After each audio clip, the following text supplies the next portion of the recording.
Hello and welcome to all the cards on the table. This is a short summary of the in-depth guide that I did on the winter solstice and the Capricorn new moon that's happening on the 21st and 23rd of December 2022.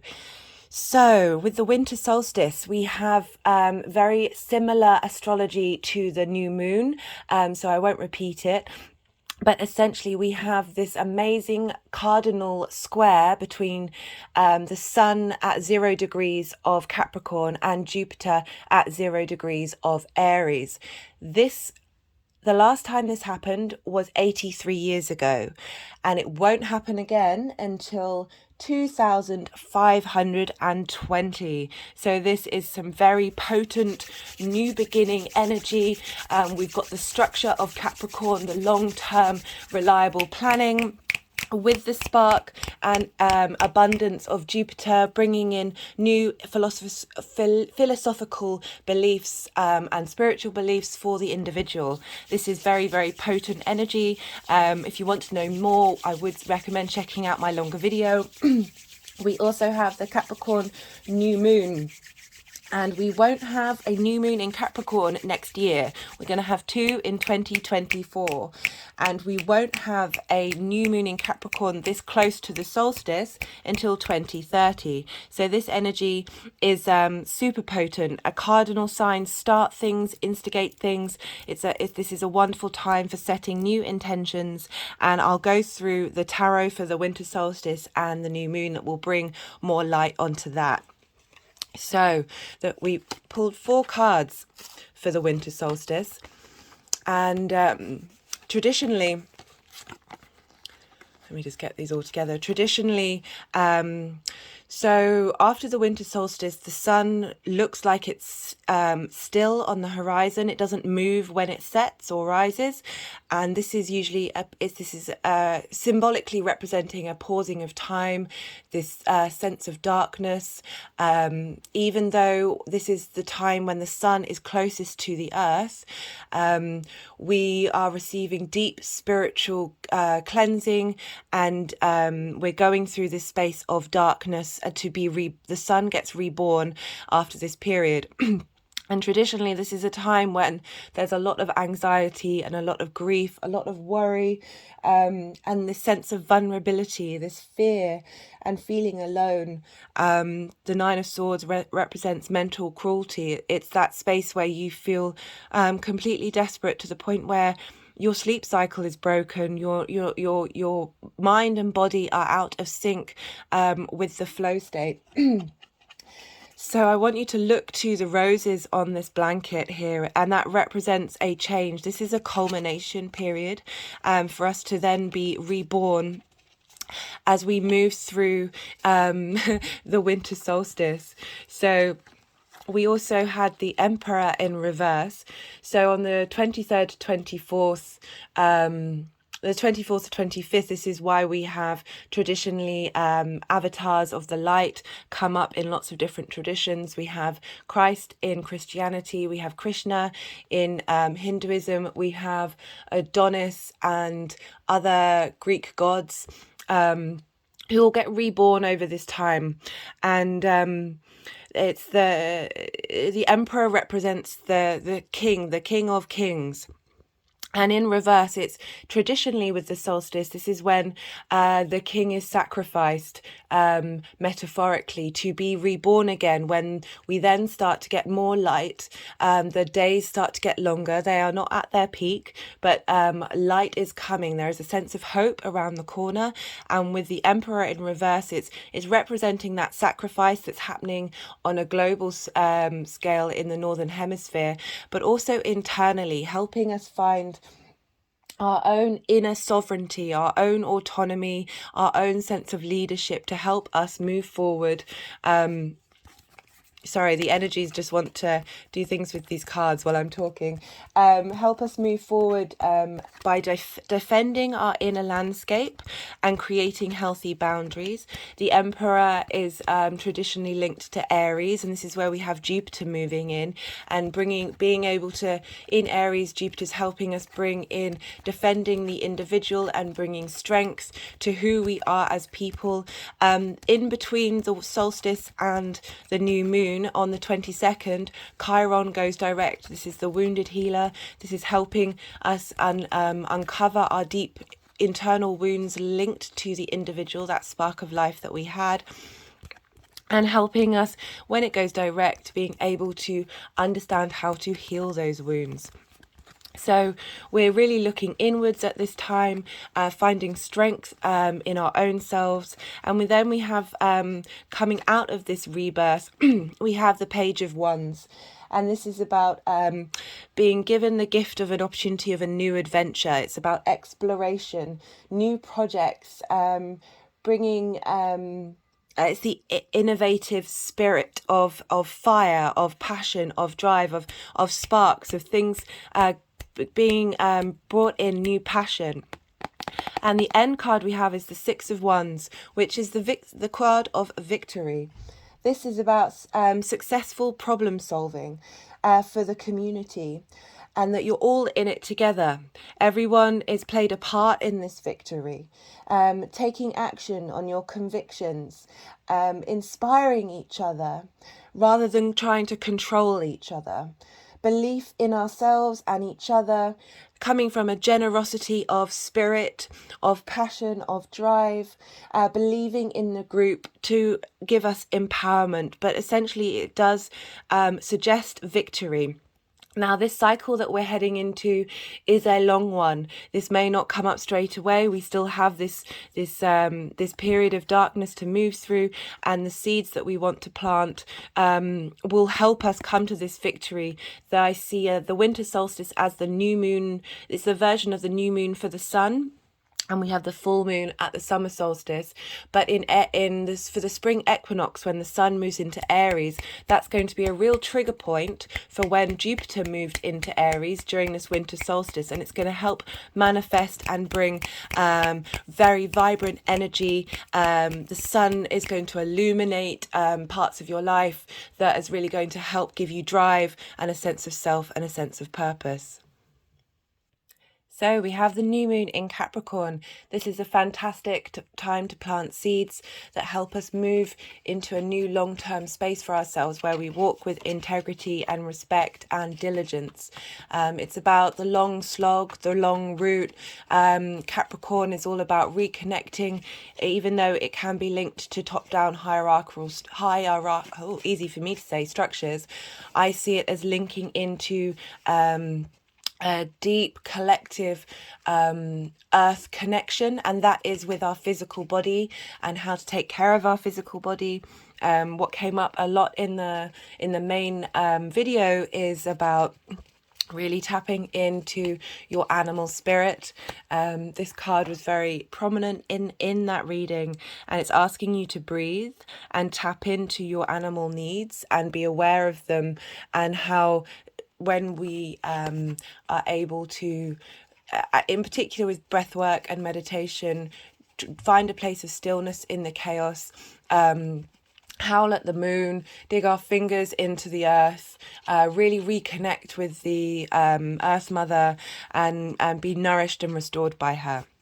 So with the new moon, we will look at this card came out when I was talking about the war economy and the fact that we are living in a strange time when all of the aspects and institutions aren't supporting us collectively. Look, we have here two individuals who have clearly been left out in the cold for some time. They are in rags, they are injured. And there appears to be no hope. It's cold, and this is where a lot of people are at right now. A lot of people are striking and protesting because the wages have not increased, and the prices for everything keep going up, and it's getting to the point where a lot of people, the homeless situation has increased incredibly over the last couple of years, despite the fact that people are working all the hours that they are given, and they're still out in the cold. Another aspect of this card is the fact that we have this church window here.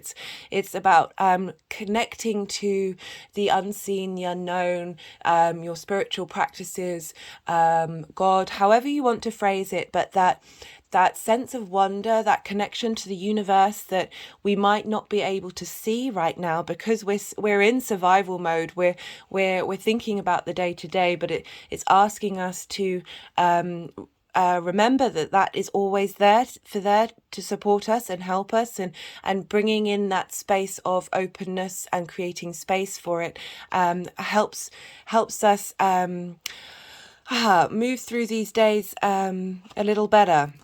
But the great thing about the Five of Pentacles is that we may be in this space, but we're moving through it. And funnily enough, the Six of Pentacles came up in this spread, and it came up in relation to the Devil. I see this Devil card as acknowledging your feelings, acknowledging your shadow, and integrating.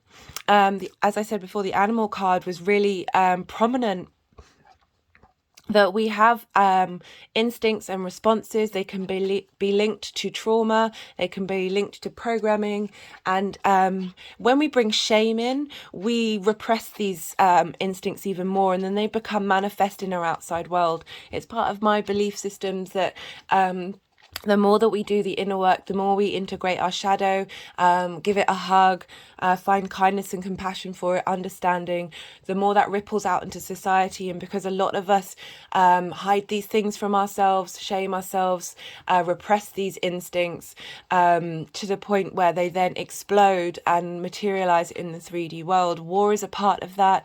But if you notice on the Devil card, the two figures have chains around them, but the chains are quite loose, and it's the ability of knowing that we can move out of these chains and not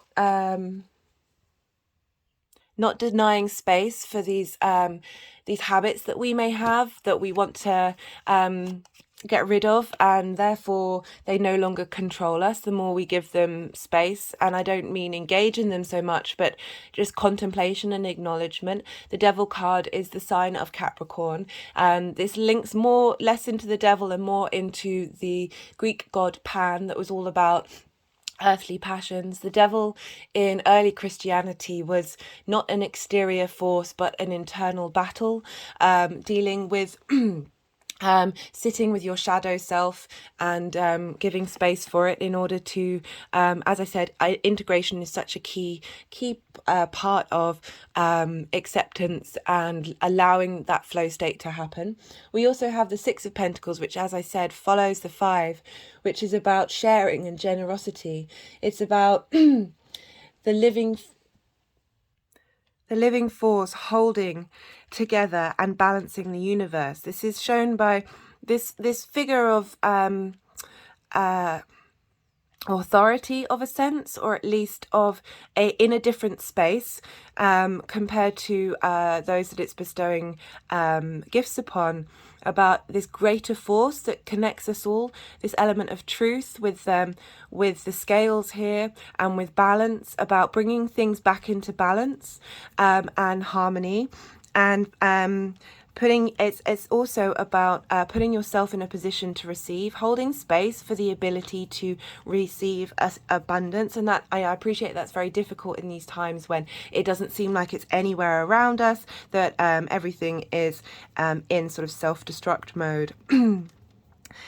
So the Merchant is the force of life that's overpowering overpowering us with spiritual wonder and how that materializes in the 3D world. This is linked into, I feel, the gifts that were being bestowed on us by Saturn, Uranus and Neptune that are linked to Venus and Mercury and the Capricorn energy with Saturn, about how we have these outer bigger planets linking to the inner planets to help bring down more galactic energy, more inspiration and ideas and gifts to help us be able to support ourselves in the future. We also have the Five of Cups here. Now, this is about accepting of loss. You see there are 3 cups fallen over, and cups are a water sign. It's connected to emotions. It's about that loss. Oh, I love how it's creating a rainbow on the card right now. It's about loss and grief and acknowledging that we are no longer in a state of abundance, and our emotions may have been trampled upon and broken down. But do see here that there are 2 cups upright and there is a bridge in the background. It's about moving through this space of grief and helping turn around and see those 2 cups and showing appreciation for what we do have. It's about acknowledging that we may have to tighten our belts a little bit at the moment. We may have to think differently. Planting these new seeds during the Capricorn time can help us about long-term habits, about being mindful about what we do have and showing gratitude and appreciation for what's there. It's about focusing on the potential and not clinging to what has fallen and what has been lost, having moved through that space of acceptance and understanding and holding space for that loss. It's important to acknowledge grief and move with it and through it, but know that things always change. We are able to cross over this river of emotions of grief that we may feel and step into a new land and a new gateway. And this is what came next was the Wheel of Fortune, and this is the turning of the wheel, and it came in the upright position, which is a very positive sign. But it's about how change is always around, constant change.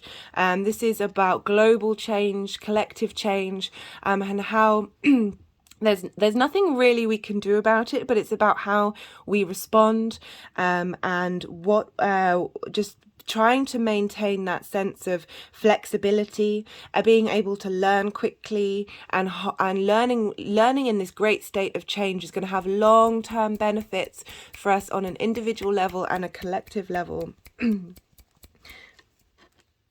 By focusing on what you can change rather than living in this space of anxiety over often things that you cannot impact is an important space to be in. And we also have another card, Temperance, which helps solidify that space, which I'll talk about in a second.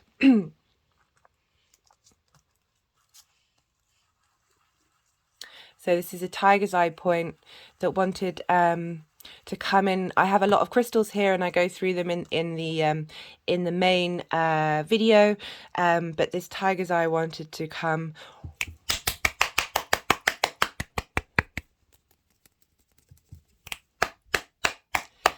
So I don't know if you saw there, the tiger's eye moved from drawing energy from those 3 cups to then drawing energy with those 2 cups. The tiger's eye is a hugely empowering, strengthening crystal that is helping give us some of that energy right now in the transference in this video.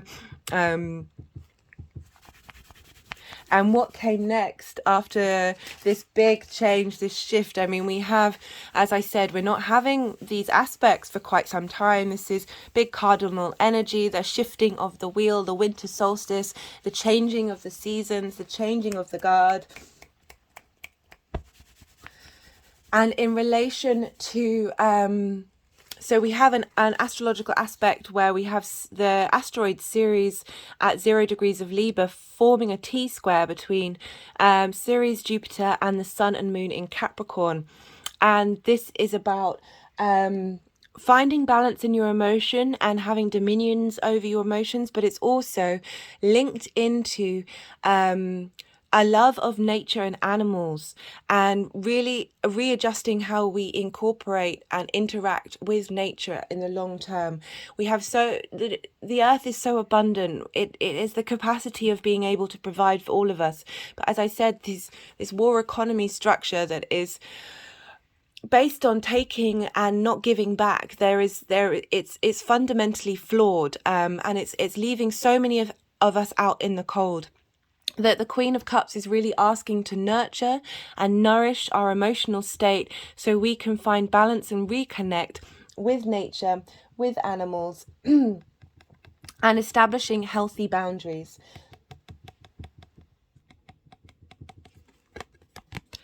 She's also about being generous and letting go, accepting that because with Ceres she has to let go of her daughter Persephone, who has time in the underworld for most of the year, which is a representation of the change of the seasons, that ability to both nourish and nurture and release back into the world rather than holding on.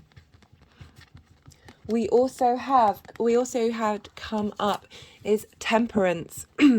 Now this is quite a lovely card. This comes after the Death card. This is about having gone through the transformation. We come out the other side with sort of like a soul upgrade. It's about it's the result of the transformation. Temperance is another word for alchemy. It's also about tempering and combining all the elements of oneself. This is why it's like a soul upgrade, and it's going back to that integration that I was talking about. And being able to, that's why I love astrology. It helps you give some context to the parts of yourself that might be unseen, and helps work with them. And so this is helping you integrate all the parts of yourself so you can be at peace in any moment and not in conflict. It's about finding a healthy balance. It's about combining things properly and being able to interact with events that come up as they come up in that moment. It's about really being present and being in the now, and not so often we are meaning-making creatures, and and this is a very helpful skill, but sometimes I feel like we do it too much, which leads to this anxiety of when we're in a situation, and especially linked with the Devil card, that we will be in a situation that might have triggered us before, and we will then hold that space, that triggering in that new space, and stay in this loop, rather than coming at that situation with this idea of flexibility and change, and being able to temper the situation and bring into balance what's going on in that moment. Temperance is also about combining things. It's everything in moderation, including moderation. So, it's about being respectful and honoring and true to yourself, and also acknowledging the fact that sometimes you want to kick loose and engage in that devil energy in a healthy way. Like, I'm not trying to shame that devil energy. There's a place for it. Just as long as we're not trapped in that space, just as long as we're not trapped in any space that the card may bring up. We are in flux. Everything is constantly changing, and that's part of the human existence, to experience absolutely every possible vibrational level in order to experience the point of existence. This is about bringing the outer and inner world together into a flow state and being adaptive. This card comes up a lot to help calm hysteria and recklessness. So these two cards represent these potential lower vibrational frequencies of these cards, and the Temperance is coming in and saying, hey, maybe we need to calm down on this, because we're living in a world that's a bit messed up right now, and that we need to get in contact with Saturn and be a bit more responsible for long-term goals, so we're not letting everything break down around us. Unless it's that which needs to break down. So what else did we get? So we got 3 Pentacle cards for the final aspects. We got the Page of Pentacles, we got the Seven of Pentacles, and we got my favourite card in the tarot, the Three of Pentacles.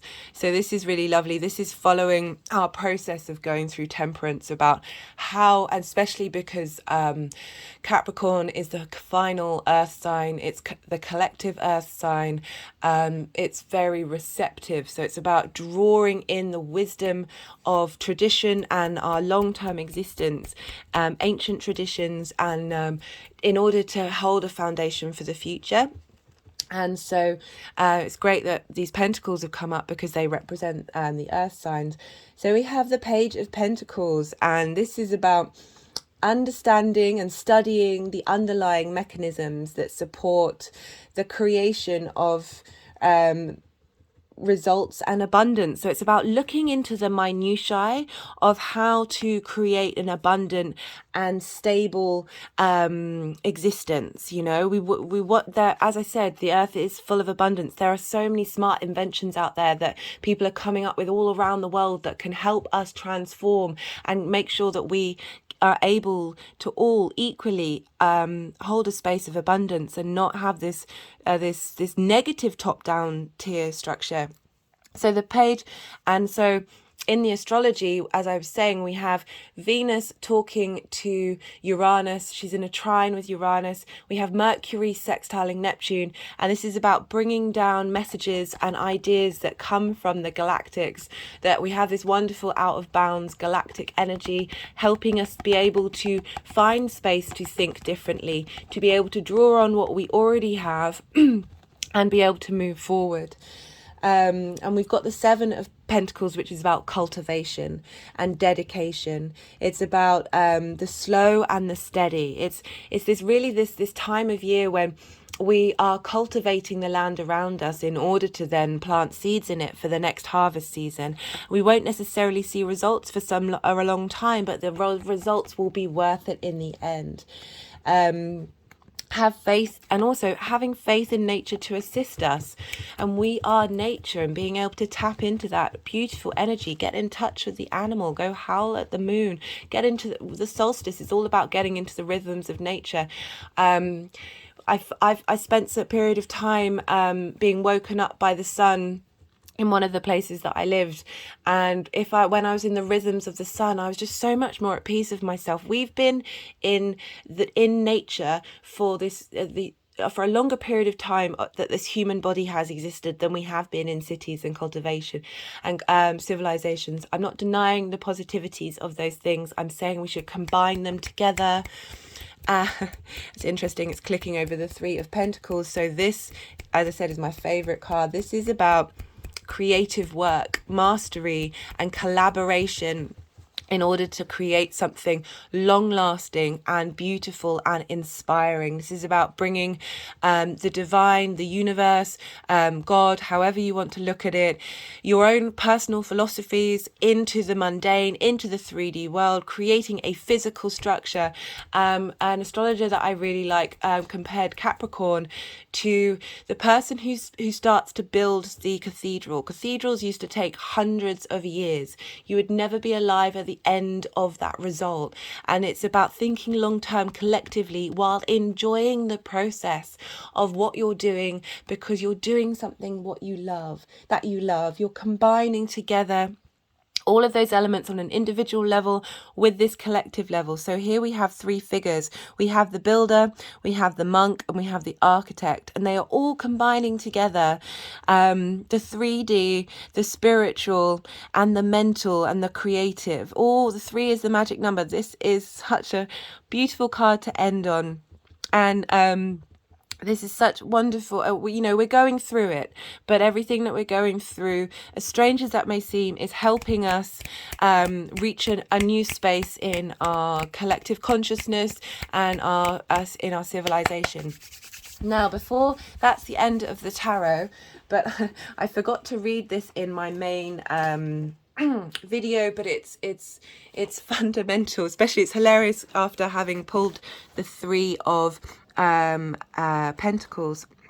So this is the Sabian symbols. Can't quite see. There we go. And this is a wonderful book to read, to link into what degree these planets are at. So with the Sabian symbols, you round up. So the new moon is at 1 degree and 32 minutes. So we round up to 2. And this is what it says. 3 stained glass windows, 1 damaged by bombardment. Theme, reverence. This symbol speaks to those objects and structures that commemorate sorry, sometimes words fail me, commemorate the most meaningful experiences of our lives, and to the need to safeguard and protect these monuments from careless or superficial destruction by those who have no appreciation or understanding of higher values. The image of the 3 stained glass windows, 1 damaged by bombardment, is one of the reversed or negative symbols, and it alludes to strength and durability or survival. The emphasis in this degree is on the indestructibility of experience and spiritual reality. Windows symbolize vision, and here a beautiful vision has withstood an attack that damaged but didn't completely destroy it. The implication here is that visions and values are not always shared, and that there is also a need to protect these intangible treasures from attack by those who are indifferent or who see things differently and feel threatened. Positive at its highest, this symbol represents integrity and inner strength, or an ability to withstand criticism and personal assault. Negative, overprotection and possessiveness. Today, the accent is on stark reminders of painful periods of life that you have survived. Opportunity. Your greatest advantage lies in protecting what you value from attack or loss. Also remember that experience can never be destroyed. And we have at the top here, sorry, I can't quite get that in view, risk. Guard against placing your values in things rather than in what they represent. Stepping stone, assault on values, survival, endurance, indestructibility, significance, memorial, historical record, chronicle, testimony. So that's all about focusing on your, and that's what I love about Saturn, that you're focusing on your long-term values and needs, the place that you hold integrity with. And although one of the stained glass windows was destroyed, not all of them, and we're here to rebuild that which is broken and has needed to be broken in order for us to rebuild on stronger foundations. I hope this finds you well, and sending all my love.